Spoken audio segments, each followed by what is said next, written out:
Godzilla 1954 is directed by Irisho Honda and tells the story of Japan unintentionally making a monster of destruction named Godzilla, and he is basically tearing down all of Japan, just wreaking havoc, and our main characters are trying to find a way to destroy him before he kills any more people.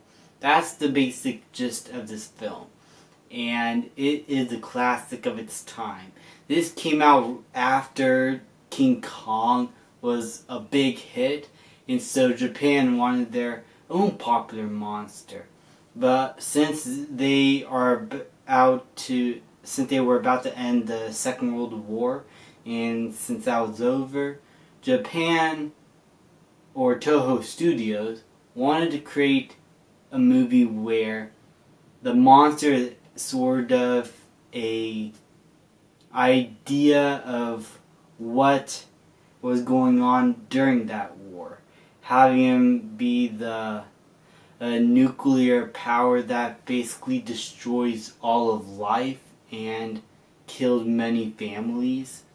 It was a message of nuclear power that I felt worked extremely well here. And it really created some powerful moments of not only tension, but emotional weight. The characters themselves aren't really the most developed. They are kind of just doing what the plot needs them to do, but they work pretty well for what they need to do for this film. But you came here to see Godzilla, and while there is a lot of Godzilla destruction here, it's not portrayed in a fun light. In fact, this is probably the darkest portrayal of Godzilla there has been. And I still have not seen a film where they portrayed him as such a monster as he was here. I had not seen Shin Godzilla, though I did hear it did resemble that first film very well, and so I'll probably check it out when I can. But man, this movie was a little tough to get through.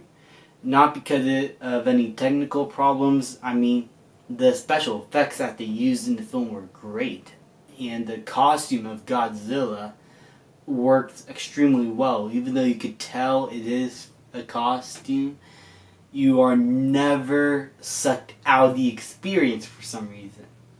And so I was really impressed about all the special effects that they were able to do. But I was most impressed of the political messages it has on nuclear power, and you are able to see how that is affecting this country when Godzilla is destroying them all.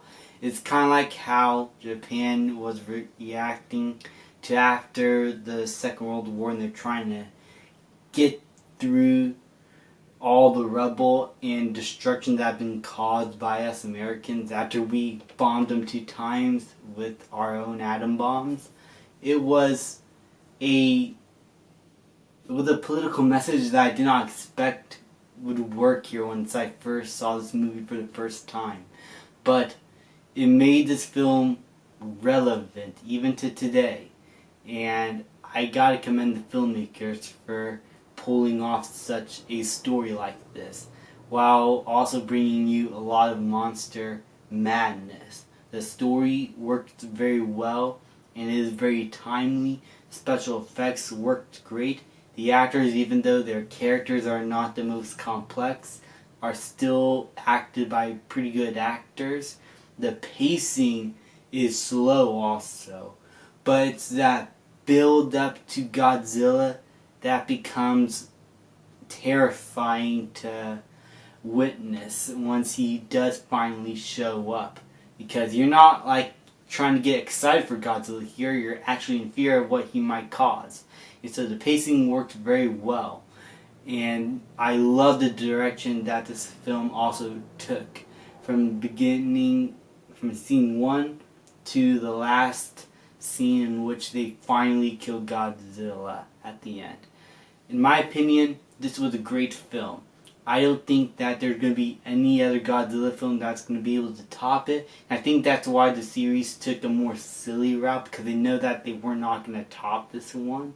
Even some of the more serious Godzilla films we've gotten, like the 2014 one, or maybe Shin Godzilla, that I still haven't seen, but I heard that it was one of the more serious ones. I don't think those films are going to leave as much of an impact as this first movie. And for that reason, I'm going to give Godzilla 1954 an A. Thank you guys so much for watching. Please like, subscribe, comment, and I'll see you guys next time.